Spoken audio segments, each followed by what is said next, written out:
Dear student, Gayatri PG college Sanchore की online classes में आपका स्वागत है। आज हम BSc part second organic chemistry में नेक्स्ट जो टॉपिक है ट्राईहाइड्रिक एल्कोहल्स। तो ट्राईहाइड्रिक एल्कोहल क्या होते हैं और इसके अंदर जो इसका सबसे सरलतम यौगिक है ग्लिसरॉल या ग्लिसरीन। तो ग्लिसरीन के प्रिपरेशन, इसकी जो केमिकल रिएक्शन, फिजिकल प्रॉपर्टीज, इसके बारे में डिस्कस करेंगे। इससे पहले लेक्चर में हमने डाईहाइड्रिक एल्कोहल के अंदर ग्लाइकॉल या जो डाइऑल है उसकी केमिकल रिएक्शन, प्रिपरेशन या और उसकी जो प्रॉपर्टीज है उसके बारे में डिस्कस किया था। तो देखिए, हम बात कर रहे हैं ट्राईहाइड्रिक एल्कोहल। ट्राईहाइड्रिक एल्कोहल क्या होते हैं?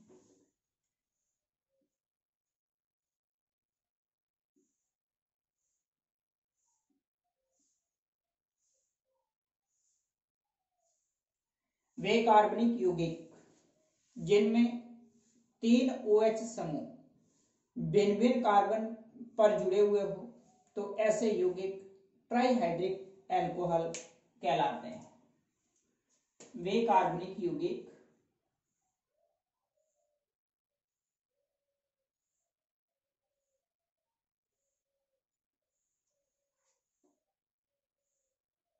जिनमें 3 OH समूह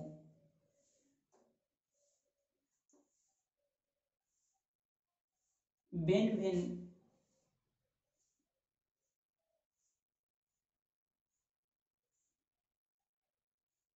कार्बन परमाणुओं से जुड़े हो, तो उन्हें ट्राईहाइड्रिक एल्कोहल कहा जाता है। 3 अलग अलग कार्बन से इस तरह से OH समूह जुड़े हुए हैं। For example CH2OH, CHOH, CH2OH। इसी प्रकार से CH2OH, CH2, CHOH, CH2OH। तो ये ट्राईहाइड्रिक एल्कोहल है जिसमें आप देख रहे हैं 3 OH समूह 3 अलग अलग कार्बन परमाणुओं के साथ में जुड़े हुए होते हैं। तो इस प्रकार के जो एल्कोहल होते हैं इन्हें ट्राईहाइड्रिक एल्कोहल कहा जाता है। इन ट्राईहाइड्रिक एल्कोहल के नोमेनक्लेचर की बात करें, नामकरण की,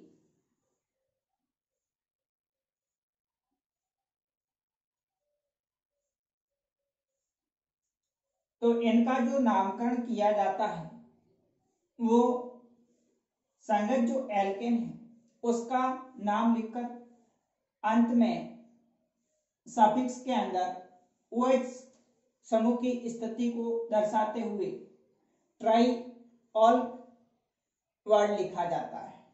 तो IUPAC में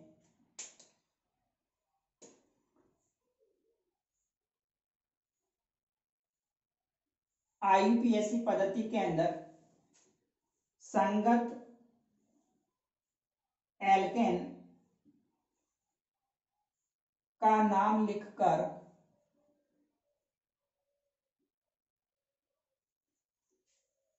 सफिक्स में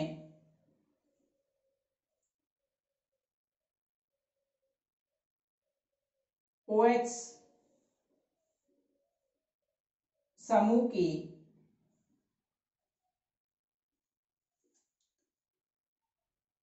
स्थिति दर्शाते हुए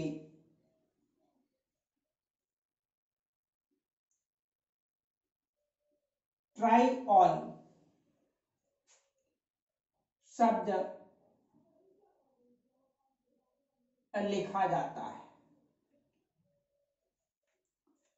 जैसे फॉर एग्जांपल इसकी बात करें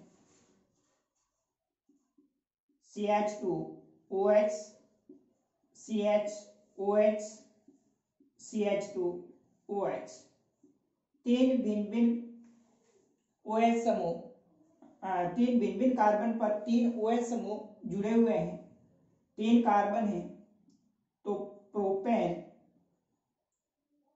1 2 3 try all, propane 1 2 3 try all. इसी प्रकार से CH2OH CH2 CHOH then CH2OH 1 2 3 और 4 चार कार्बन है, तो ब्यूटेन संगत एल्केन का नाम हो जाएगा, चार कार्बन युक्त है, तो ब्यूटेन और OH समूह फर्स्ट कार्बन के साथ, सेकंड कार्बन के साथ और फोर्थ कार्बन के साथ में है, तो ब्यूटेन 1 2 4 ट्राई ऑल। तो इस प्रकार से IUPAC पद्धति के अंदर संगत एल्केन का नाम लिखकर अंत में OH समूह की स्थिति को दर्शाते हुए ट्राई ऑल वर्ड लिखा जाता है। अब देखिए ट्राईहाइड्रिक एल्कोहल के अंदर हम बात करेंगे सिर्फ जो इसका सबसे सरलतम यौगिक है,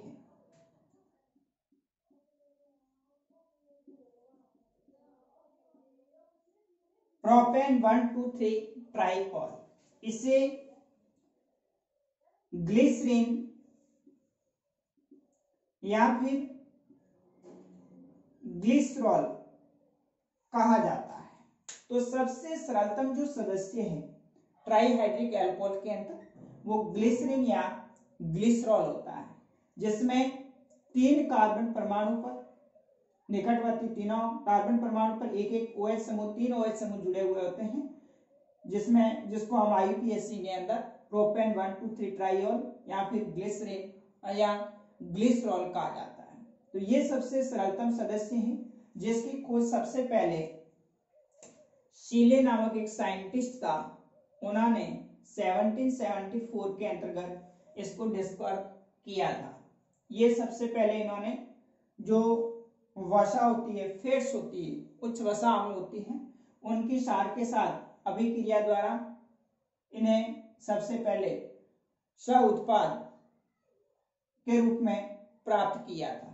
तो देखिए अब हम बात करते हैं ग्लिसरॉल या ग्लिसरीन की। तो इस ग्लिसरॉल और ग्लिसरीन जो है इसके बनाने की विधियां, भौतिक गुण और जो रासायनिक गुण है वो इसके बारे में हम स्टडी करेंगे।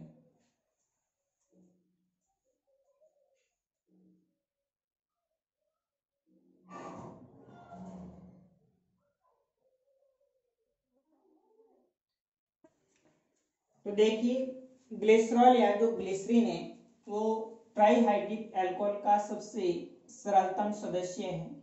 CH2OH CHOH CH2OH, इसे ग्लिसरॉल या ग्लिसरीन भी कहा जाता है। IUPAC में प्रोपेन तीन कार्बन है, 1 2 3 ट्राईऑल। तो ये सबसे पहले इसकी खोज किसने की थी? सर्वप्रथम शीले ने 1779 में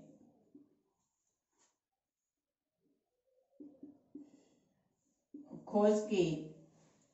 ये जो ग्लिसरॉल या ग्लिसरीन होता है, इसको इन्होंने जो उच्च वसा अम्ल होते हैं, उच्च वसा अम्ल के अंदर क्या होता है, ये ग्लिसरॉल या ग्लिसरीन की ट्राई एस्टर होते हैं, उनका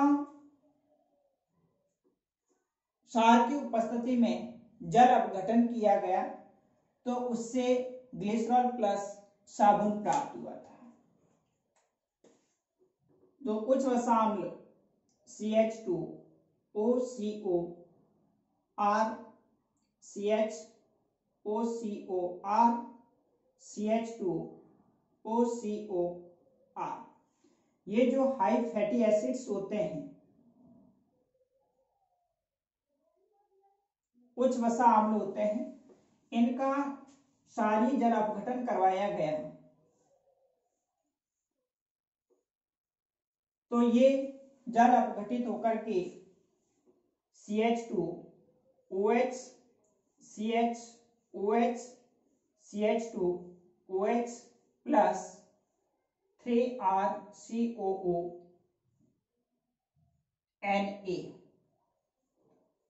तो इस उच्च वसा अम्ल के क्षार की उपस्थिति में जल अपघटन से यहां से बॉन्ड ब्रेक होता है और इनके साथ में RCO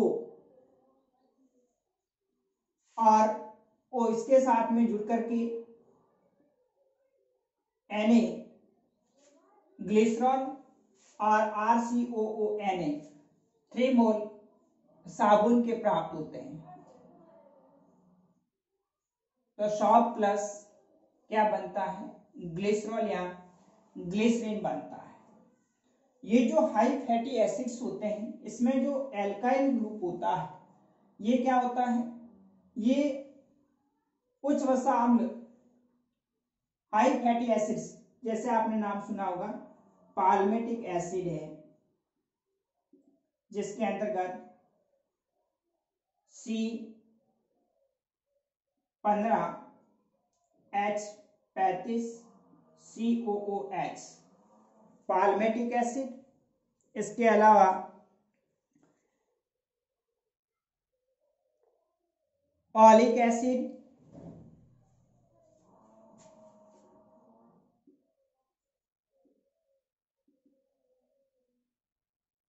C17H31COOH ऑलिक एसिड और स्टेरिक एसिड, ऑलिक एसिड के अंदर C17H33 और पाल्मेटिक जो एसिड है, पाल्मेटिक एसिड के अंदर C15H31 COOH और स्टेरिक एसिड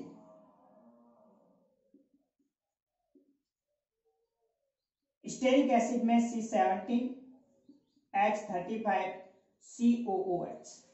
तो ये जो उच्च वसा अम्ल है, palmitic acid, stearic acid, oleic acid, इन उच्च वसा अम्लों को इस सोडियम हाइड्रोक्साइड जो सार है, इसकी उपस्थिति में जल अपघटित करेंगे तो बॉन्ड क्लीवेज द्वारा ग्लिसरॉल प्लस साबुन बनता है। तो इस साबुन बनाने की विधि के अंदर ये जो ग्लिसरॉल होता है वो सह उत्पाद के रूप में प्राप्त होता है। तो एक इसके बनाने का ये मेथड हो गया कि जब हम उच्च वसा अम्लों को क्षार के साथ में विकृत करते हैं, जल अपघटित करते हैं, तो ग्लिसरॉल या ग्लिसरीन प्लस साबुन प्राप्त होता है। अब देखिए इसके और जो बनाने की विधियां हैं वो निम्न है। मेथड ऑफ प्रिपरेशन में फ्रॉम स्पेंट लाई, शेष लाई द्वारा, कई बार सवाल पूछा गया इसका कि स्पेंट लाई क्या, 1 नंबर का छोटा सवाल पूछते हैं, शेष लाई क्या होती है। तो जब हम उच्च वसा अम्ल जो फैटी एसिड से उसको क्षार की उपस्थिति में अभिक्रिया करवाते हैं तो ग्लिसरॉल या ग्लिसरीन प्लस साबुन प्राप्त होता है। तो इस जो साबुन का विलयन होता है उसके अंदर जब हम नमक डालते हैं, साधारण नमक NaCl डाला जाता है, तो उस साबुन का जो जलीय विलयन होता है उसके अंदर नमक डालने पर अवक्षेपण हो जाता है और इस अवक्षेप को हम छानने के बाद में प्राप्त जो क्षनित होता है उसी को क्या कहा जाता है, स्पेंट लाई, शेष लाई कहा जाता है। उसमें 5.8% जो होता है उस ग्लिसरॉल होता है। इस 5.8 ग्लिसरॉल को शुद्ध ये इम्प्योर होता है, इसको शुद्ध रूप में प्राप्त करने के लिए फिर भाप की कुंडलियां जो होती है उसके द्वारा इसको गर्म करके फिर उसमें एल्यूमिनियम सल्फेट और HCl डाल करके शुद्ध ग्लिसरॉल की प्राप्ति की जाती है।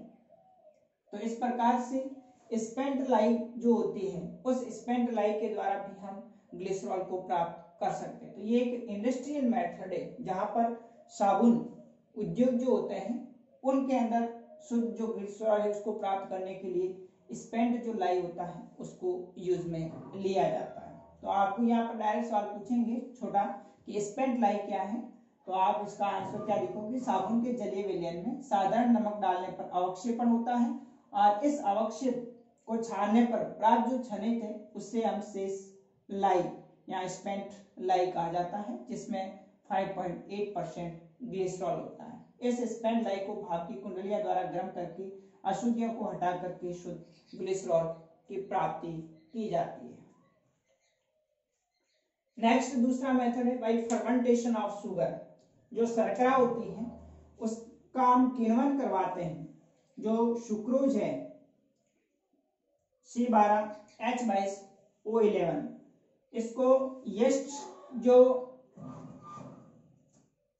कवक इसकी उपस्थिति में जल अपघटित करवाते हैं, फर्मेंटेशन करवाते हैं। तो किण्वन के द्वारा ये क्या बनाता है, ग्लूकोज या फ्रक्टोज बनता है। इस ग्लूकोज या फ्रक्टोज को सोडियम सल्फाइड की उपस्थिति में वापस यीस्ट द्वारा किण्वन से ग्लिसरॉल की प्राप्ति होती है, ग्लिसरॉल या ग्लिसरीन बनता है। तो इस प्रकार से फर्मेंटेशन के आधार पर भी ग्लिसरॉल की प्राप्ति की जाती है। तो यह जो सोडियम सल्फाइड होता है वो सोडियम सल्फाइड क्या करता है, इसको क्षारीय माध्यम प्रदान करता है जिससे ग्लिसरॉल की जो प्राप्ति की मात्रा है वो क्या हो जाती है, बढ़ जाती है। फिर प्रभाजी आसवन के द्वारा ग्लिसरॉल को अलग कर लिया जाता है। नेक्स्ट अगला मेथड है सिंथेटिक मेथड, संश्लेषित विधि, जिसमें पेट्रोलियम की भंजन के समय जो प्रोपिलीन की प्राप्ति होती है उससे भी ग्लिसरॉल के निर्माण में प्रारंभिक पदार्थ के रूप में उपयोग में लिया जाता है। तो नेक्स्ट देखिए सिंथेटिक मेथड, संश्लेषित विधि। तीसरा मेथड है सिंथेटिक मेथड, संश्लेषित विधि। तो सिंथेटिक मेथड के अंदर जो पेट्रोलियम भंजक है उससे प्राप्त प्रोपिलीन जो होती है, इस प्रोपिलीन का उत्प्रेरक की उपस्थिति में ऑक्सीडेशन क्लोरीनेशन से किस प्रकार से ग्लिसरॉल प्राप्त किया जाता है। तो देखिए सबसे पहला मेथड है जो प्रोपिलीन होती है इसको ऑक्सीकरण करते हैं कैटालिस्ट उत्प्रेरक की उपस्थिति में। तो इस पाई बंध जो CH डबल बॉन्ड CH2 है ये पाई बंध टूट करके ऑक्सीडेशन के थ्रू इस प्रकार से एक इपॉक्सी मैथिल डेरिवेटिव कंपाउंड प्राप्त होता है। फर्दर इसका कैटालिस्ट उत्प्रेरक की उपस्थिति में ऑक्सीकरण किया जाता है। तो यहाँ से ये जो मैथिल समूह है ये ऑक्सीकृत होकर के एल्डिहाइड में परिवर्तित हो जाएगा। फिर इसका आगे हाइड्रोजनीकरण किया जाता है। तो हाइड्रोजनीकरण के अंदर ये जो एल्डिहाइड समूह है ये अपचित होकर के एल्कोहल बना देता है। उसके बाद में फिर क्षार की उपस्थिति में जल के साथ अभिक्रिया करवाते हैं। तो बॉन्ड क्लीवेज होकर के एक हाइड्रोजन परमाणु ऑक्सीजन के साथ में और OH जो समूह होता है वो CH2 के साथ में जुड़ करके CH2OH CHOH CH2OH क्या बनता है, ग्लिसरॉल या ग्लिसरीन प्राप्त होता है। या फिर इस प्रोपिलीन को क्लोरीन के साथ में 600 डिग्री सेंटीग्रेड ताप पर गर्म करते हैं। तो इस प्रकार से पहले एलिल क्लोराइड बनता है। यहाँ पर एक हाइड्रोजन परमाणु क्लोरीन के साथ में HCl मॉलिक्यूल रिमूव हो जाएगा। एक क्लोरीन परमाणु CH2 के साथ जुड़ करके Cl CH2 CH double bond CH2 allyl chloride बनेगा। फिर इस एलिल क्लोराइड की अभिक्रिया आगे HOCl के साथ में अभिक्रिया करवाएंगे तो यहाँ पर इस CH के साथ में बंध विखंडन के द्वारा OH समूह और CH2 के साथ में Cl 1,3 डाइक्लोरो प्रोपेन 2 ऑल बन जाएगा। उसके बाद में फिर इसका आगे बेस के साथ अभिक्रिया करवाएंगे तो यहाँ से एक अणु HCl का रिमूव होकर के वापस इपॉक्सी रिंग बन जाएगी। उसके बाद में फिर उसका क्षार की उपस्थिति में जल अपघटन किया जाएगा तो पुनः यहाँ से बॉन्ड क्लीवेज होकर के एक OH समूह CH2 के साथ एक हाइड्रोजन परमाणु ऑक्सीजन के साथ में जुड़ करके CH2OH CHOH एंड CH2OH, यहाँ से ये NaCl भी बाहर रिमूव हो जाएगा। OH समूह इस कार्बन के साथ H2O में से एक हाइड्रोजन परमाणु ऑक्सीजन के साथ OH समूह है वो CH2 के साथ में जुड़ करके ग्लिसरॉल बन जाएगा।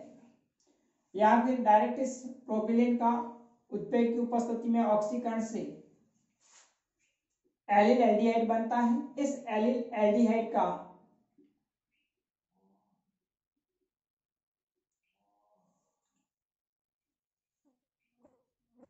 हाइड्रोजनीकरण करते हैं, H2 के साथ अभिक्रिया करवाई जाती है तो वापस एल्डिहाइड समूह अपचित होकर के अल्कोहल के अंदर और फिर इसका वापस क्लोरीन के साथ अभिक्रिया करवाएंगे तो यहाँ पर एडिशन रिएक्शन होगी। पाई बॉन्ड टूट करके दोनों क्लोरीन परमाणु एक एक कार्बन के साथ में जुड़ जाएंगे। फर्दर बेस के साथ अभिक्रिया करवाएंगे तो यहाँ से HCl अणु रिमूव होकर के वापस ये वाला प्रोडक्ट बनेगा और फिर आगे NaOH और H2O के साथ अभिक्रिया करवाएंगे तो ग्लिसरॉल प्राप्त। इस प्रकार से जो पेट्रोलियम भंजक से प्राप्त प्रोपिलीन होता है, इस प्रोपिलीन की अलग अलग कैटालिस्ट की उपस्थिति में ऑक्सीडेशन या क्लोरीनेशन के आधार पर हम ग्लिसरॉल की प्राप्ति करते हैं। नेक्स्ट जो मेथड है अगला, सिंथेसिस फ्रॉम एलिमेंट, तत्वों के द्वारा संश्लेषण।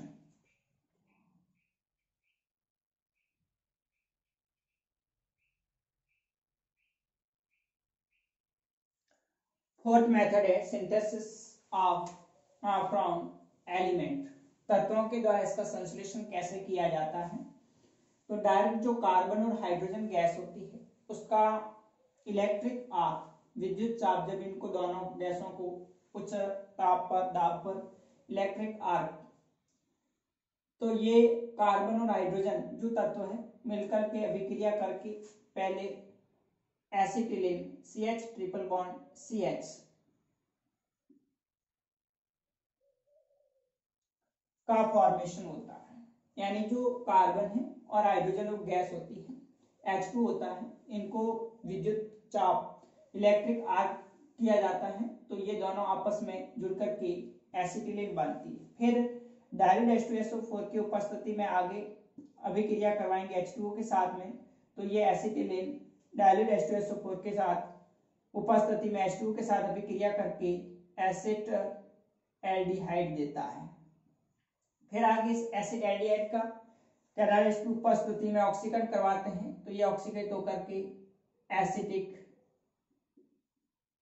एसिड प्राप्त होता है। इस एसिटिक एसिड का कैल्शियम सॉल्ट की उपस्थिति में आसवन करवाया जाता है तो एसीटोन प्राप्त होता है, CH3COCH3। कैल्शियम सॉल्ट की उपस्थिति में आसवन करवाते हैं तो एसीटोन बनता है। फिर एसीटोन का अपचयन करवाते हैं तो यहाँ से जो CO समूह है वो कीटोनिक ग्रुप सेकेंडरी अल्कोहल में कन्वर्ट हो जाएगा, प्रोपेन 2 ऑल प्राप्त होता है। फिर ये प्रोपेन 2 ऑल को कंसंट्रेट सल्फ्यूरिक अम्ल की उपस्थिति में हीट करते हैं तो यहाँ से एक हाइड्रोजन परमाणु और सेकेंडरी जो अल्कोहल है उससे OH समूह H2O के रूप में रिमूव हो जाता है और प्रोपीन प्राप्त होती है। इस प्रोपीन का ब्रोमिनेशन करते हैं Br2 के साथ में तो पाई बॉन्ड एडिशन रिएक्शन होगी, पाई बॉन्ड टूट करके 1,2 डाइब्रोमो प्रोपेन बनती है।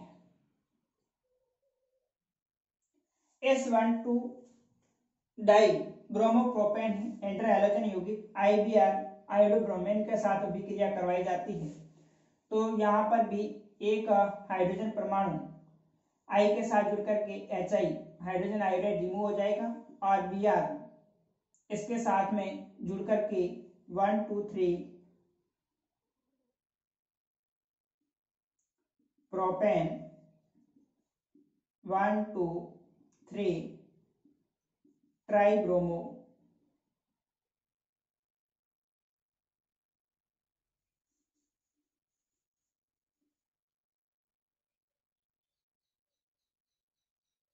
1 2 3 ट्राइब्रोमो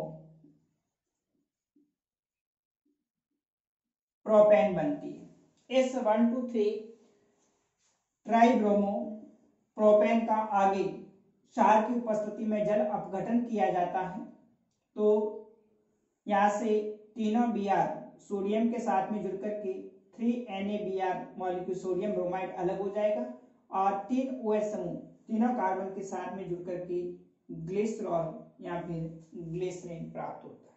तो इस प्रकार से डायरेक्ट जो एलिमेंट्स है उसका इलेक्ट्रिक आर्क के द्वारा एसिटिलीन बनता है, फिर सल्फ्यूरिक अम्ल की उपस्थिति में जल अपघटन कराएंगे तो एसिटाल्डिहाइड, फिर इसका ऑक्सीडेशन करेंगे तो एसिटिक एसिड, फिर इस एसिटिक एसिड का कैल्शियम सॉल्ट उपस्थिति में आसवन करवाया जाएगा तो दो अणु एसिटिक एसिड के आपस में कैल्शियम सॉल्ट के द्वारा आश्रित होकर के एसीटोन प्राप्त होता है और इस एसीटोन का अपचयन करवाएंगे तो प्रोपेन 2ऑल को कंसंट्रेट H2SO4 की उपस्थिति में हीट करेंगे तो यहाँ से डिहाइड्रेशन होगा, H2O मॉलिक्यूल रिमूव हो जाएगा, प्रोपेन बनती है। फिर इस पर ब्रोमिनेशन या क्लोरीनेशन करवाते हैं तो 1 2 डाइब्रोमो प्रोपेन बनती है।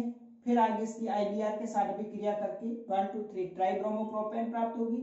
फिर आगे इसका क्षार की उपस्थिति में जल अपघटन करेंगे तो ग्लिसरॉल प्राप्त होता है। तो ये थी ग्लिसरॉल या ग्लिसरीन के बनाने की जो विधियां हैं। तो इसमें आपको डायरेक्ट इस प्रकार से अभिक्रिया पूछ सकते हैं 2C+H2 इलेक्ट्रिक आर्क करके बताइए ये उत्पाद क्या बनता है। फिर इस प्रकार से अंतिम जो ग्लिसरॉल है उसका प्रोडक्ट जो उत्पाद है उसको पूछा जा सकता है। अब हम नेक्स्ट इसके जो फिजिकल प्रॉपर्टीज है, केमिकल जो प्रॉपर्टीज है उसको अगले लेक्चर में डिस्कस करेंगे। Okay, thank you.